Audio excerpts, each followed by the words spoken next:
Islamic scholar Mufti Muhammad Yusuf Tabi Hafizahullah Ta'ala, Fazil Madina University. الحمد لله والصلاة والسلام على رسول الله وعلى آله وصحبه ومن والاه. أشهد أن لا إله إلا الله وأشهد أن محمدا عبده ورسوله صلى الله عليه وسلم.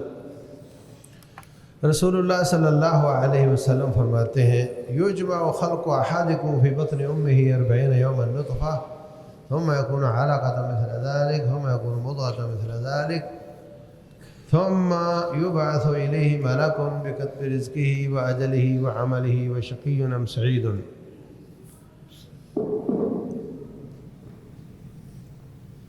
انسان 40 دن پانی کی حالت میں رہتا ہے، 40 دن خون کی حالت میں رہتا ہے، 40 دن بوٹی کی حالت میں رہتا ہے.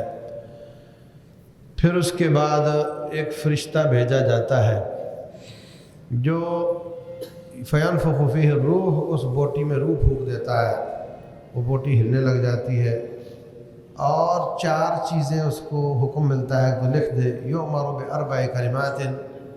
نمبر 1 بکتب رزق ہی، کتنا کھائے گا، کتنا رزق ہوگا اس کا. وآجل ہی، کب مرے گا. وشقی، جہنم میں جائے گا. وسعید، یا جنت میں جائے گا. یہ لکھ دیا جاتا ہے.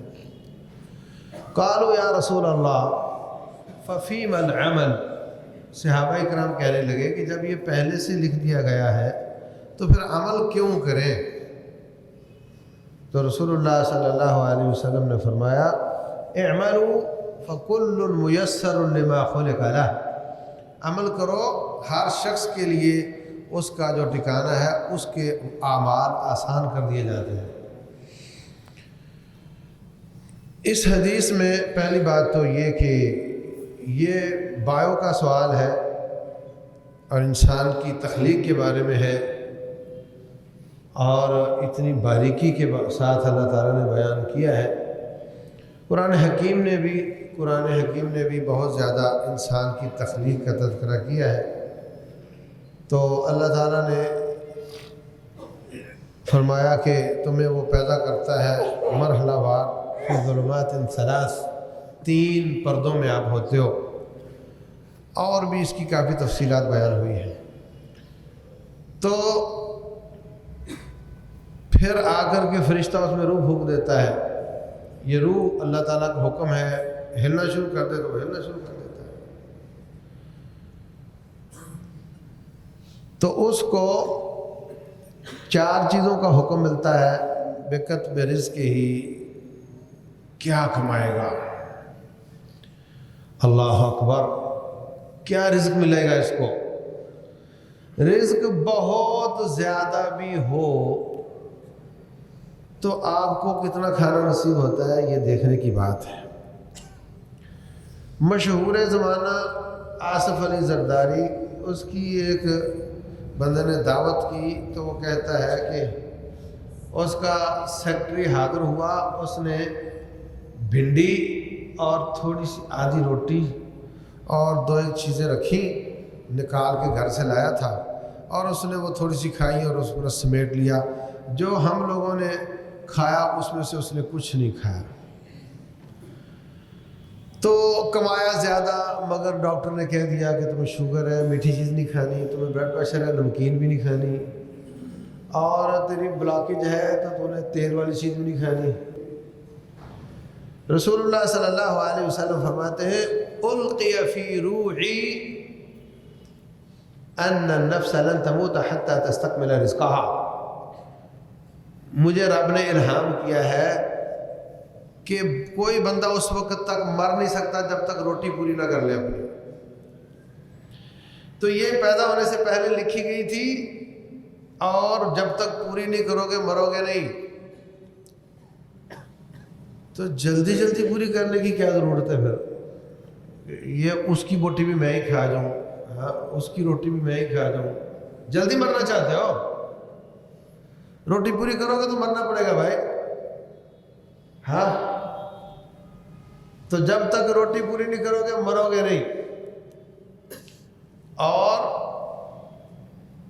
کوئی ضرورت نہیں جلدی جلدی روٹی کھانے کی کہ میں وقت تھوڑا ہے زیادہ وہ کھا جائیں گے میں زیادہ کھا جاؤں، بالکل نہیں۔ اور کوئی ضرورت نہیں بوٹیاں چھیننے کی، کیونکہ جو لکھا ہے وہ تجھے ملنا ہے۔ وہ اس باب میں اللہ تعالیٰ نے تجھے بے فکر کر دیا، جو لکھوا کر لائے گا ضرور ملے گا۔ جو شخص جیب کاٹتا ہے لاکھ روپیہ نکال لیتا ہے، اللہ کی قسم ہے جتنے بجے اس نے اپنی جیب میں لاکھ روپیہ ڈالا اتنے بجے وہ لاکھ روپیہ ضرور ڈالتا، اگرچہ جیب نہ بھی کاٹتا۔ اس کے لیے لاکھ روپیہ اتنے بجے جیب میں ڈالا لکھا ہوا تھا تو وہ ضرور ڈالتا، لیکن اس نے حرام طریقے سے ڈالا۔ اس لیے رسول اللہ صلی اللہ علیہ وسلم فرماتے ہیں مجھے یہ الہام ہوا کہ کوئی شخص اس وقت تک نہیں مرے گا جب تک اپنا رزق پورا نہ کر لے۔ فَأَجْمِلُوا فِي الطَّلْبِ، تو طلب کو احسن طریقے سے کرو، کسب اچھا کرو، اچھے طریقے سے کرو گے تب بھی لکھا ہی ملے گا، برے طریقے سے کرو گے تب بھی لکھا ہی ملے گا، لیکن تیرے حرام طریقے سے تو گنہگار ہو جائے گا اور حلال طریقے سے تو نیکی والا بن جائے گا۔ اللہ اکبر۔ ایک شخص 5 کلو چھولے ابال کر بازار میں نکلتا ہے اور شام کو بچوں کی روٹی لے کر واپس آتا ہے۔ ایک شخص خالی ہاتھ نکلتا ہے، مزدوری کرتا ہے، لے کر جاتا ہے۔ تو کسب ہمارے ذمہ ہے، رزق اللہ کے ذمہ ہے۔ ایک شخص کا پلازا تھا اور آگے سے میٹرو گزر گئی، اس کا پلازا انہوں نے کاٹ کر پھینک دیا۔ اور ایک شخص کی بنجر زمین تھی، وہاں سے موٹر وے گزر گئی اور وہ کروڑوں کی ہو گئی۔ اس میں اس کے کسب کا تعلق ہے کوئی؟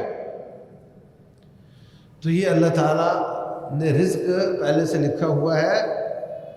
کتنے ان پڑھ بالکل انگوٹھا چھاپ ان کو اللہ تعالیٰ اتنے پیسے دے دیتا ہے کہ ان کو گننے نہیں آتے، اور کتنے بڑے خرانٹ اور چلاک وہ قرضوں کے نیچے دبے ہوتے ہیں۔ اس لیے یہ اللہ تعالیٰ کی تقسیم ہے، اس میں نہ کسی پر حسد کرنا چاہیے اور نہ لالچی بننا چاہیے، بلکہ احسن طریقے سے، نیکی کے طریقے سے، حلال طریقے سے کمانے کی کوشش کرو۔ جو لکھوا کر لائے ہو وہ رب کعبہ کی قسم ہے تمہیں ضرور ملے گا۔ سستی نہیں، مطلب سستی نہیں، محنت کرو، کسب کرو، ملے گا لکھا ہوا۔